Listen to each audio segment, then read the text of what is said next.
की शेवटी जे घडत आहे, जे घडणार आहे, ते घडणारच आहे. त्याची फार मोठी चिंता पक्षप्रमुखांनी करू नये. एवढंच फक्त आजच्या खेपेला मी सांगेन. शेवटी ये दिन भी निकल जाएंगे. हे दिवस सुद्धा निघून जातील.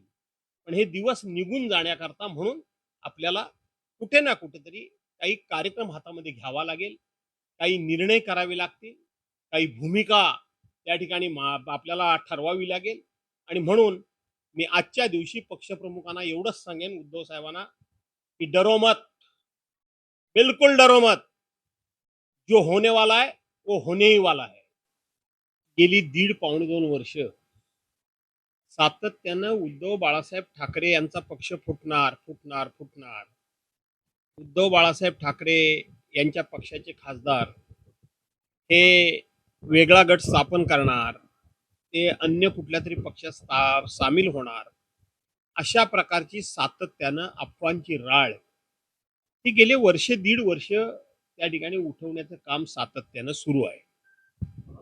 अर्थात हे काम सुरू आहे तर त्याच्यामध्ये किती खरं किती खोटं हा जरी भाग असला तरी सुद्धा ज्यांच्या नावानं या पक्षफुटीची संदर्भातली चर्चा होते त्यांनी थोडी जनाची नाही मनाची बाळगली पाहिजे, असं माझं स्पष्ट मत आहे. याचं कारण असं आहे की शेवटी आज तुमची केंद्रामध्ये सत्ता आहे, देशामधल्या जवळजवळ 22 राज्यांमध्ये सत्ता आहे.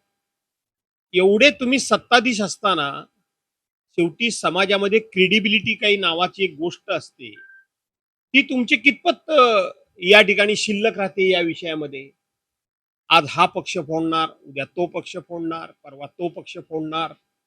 शेवटी पक्ष फोडून तुमच्या पक्षाची सूज जरी वाढत असली तरी समाजामधली तुमची असलेली प्रतिष्ठा आणि समाजामध्ये तुमच्याबद्दल असलेला आदर, हा आदर दिवसा गणिक रसातळाला जातोय.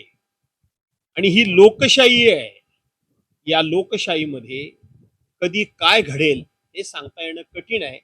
आणि म्हणून ज्यांच्याबद्दल हा संशय निर्माण केला जातोय, म्हणजे ज्या पक्षांबद्दल, त्यांनी थोडी जनाची नाही मनाची बाळगावी, असे माझं स्पष्ट मत आहे. असं आहे की गळती रोखण्यामध्ये अपयश येते असं म्हणता येणार नाही. आपण काल परवा बघितलं की पश्चिम बंगालची निवडणूक झाली. आणि ज्या ममता बॅनर्जींनी 15 वर्ष ज्यांना सत्तेची अनेक पदं दिली, एक 15 दिवस सुद्धा ममता बॅनर्जींच्या पाठीमागे टिकून राहू शकले नाही. असे अनेक पक्ष, आपचे खासदार असतील, पश्चिम बंगाल मधला ममता बॅनर्जींचा पक्ष असेल, आमचा पक्ष देखील असेल, किंवा अन्य जे कोणी पक्ष आहेत, त्या पक्षातले फुटून जाणारे आमदार खासदार किंवा फुटून जातील अशी चर्चा होणाऱ्या आमदार खासदारांचं म्हणणं काय असतं?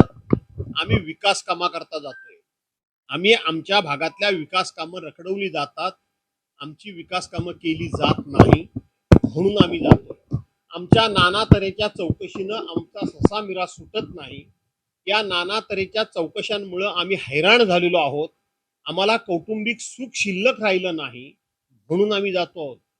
यातला एक तरी असा पक्ष किंवा एक तरी फुटून जाणारा जो कोणी आमदार खासदार आहे, तो असं म्हणतोय का की आम्ही ज्या पक्षामध्ये जातोय त्या पक्षाची आयडिओलॉजी आम्हाला मान्य आहे, त्या पक्षाची विचारधारा आम्हाला मान्य आहे, त्या पक्षाचं नेतृत्व आम्हाला मान्य आहे, त्या पक्षाच्या नेतृत्वाचा जनाधार आम्हाला मान्य आहे, असं कोण म्हणतं का?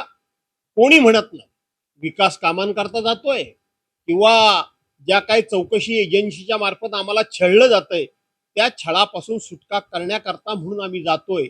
काही लोकांनी सांगितलं की जेलपेक्षा भाजपा बरा, काही लोकांनी सांगितलं की निवांत झोप लागायची असेल तर तिकडे गेलेलं बरं. याचा अर्थ कोणीही विचारधारेमुळे जात नाहीये, तर केवळ आणि केवळ छळवादापासून आपली सुटका व्हावी. मग ती मतदारसंघातल्या कामांची असेल नाही तर वैयक्तिक चौकशांची असेल. या छळवादाला कंटाळून लोक जात आहेत, याचा विचार कोण नाही तर ह्या देशातल्या जनतेनं करावा, असं मी आव्हान करतो.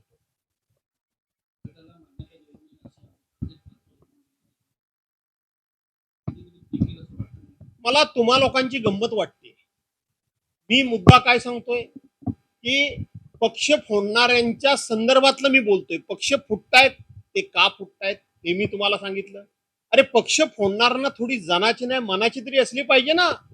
हा त्यातला महत्वाचा मुद्दा आहे. या देशामध्ये 70 वर्ष काँग्रेसने काय केलं म्हणून हे प्रश्न विचारणारे लोक, यांच्या पक्षाला असं काही काँग्रेसने तोडण्या फोडण्याचं काम नाही केलं. काँग्रेसमध्ये पक्षांतर झाली नाही का, तर झाली. पण ती पक्षांतर होत असताना छोटे मोठे पक्ष संपवूनच टाकायचे आहेत आम्हाला, आणि फक्त आम्हालाच फक्त या देशामध्ये राहायचं आहे, अशा एका दुष्ट हेतूनं काँग्रेसनी अशा पद्धतीनं कुठलाही पक्ष संपवण्याचं काम केलेलं नाही, हे लक्षात घ्या. आणि म्हणून ओम बिर्लांना काय कुणी पत्र दिलं हे माझ्या दृष्टीनं गौण आहे.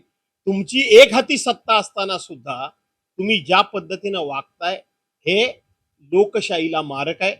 हे डॉक्टर बाबासाहेब आंबेडकरांच्या घटनेला अभिप्रेत नाही. पक्षांतर्गत बंदी विरोधी कायदा पूर्णपणे पायदळी तुडवून टाकलेला आहे. मला तर वाटतं, माझं आव्हान आहे की या सरकारला की हा पक्षांतर्गत बंदी विरोधी कायदा तुम्ही संपवूनच टाका. हा कायदाच रद्द करून टाका. मगच खरी देशामध्ये मजा येईल. कोण कुठे जातोय आणि कोण कुठे जातोय हे कळेल.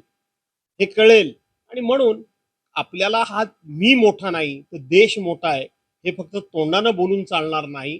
तोंडानं फक्त राष्ट्र प्रथम, तुमच्या ह्या अशा कृतीनं, तुमच्या ह्या अशा निर्णयानं राष्ट्र टिकणार आहे का? राष्ट्र प्रथम राहणार आहे का?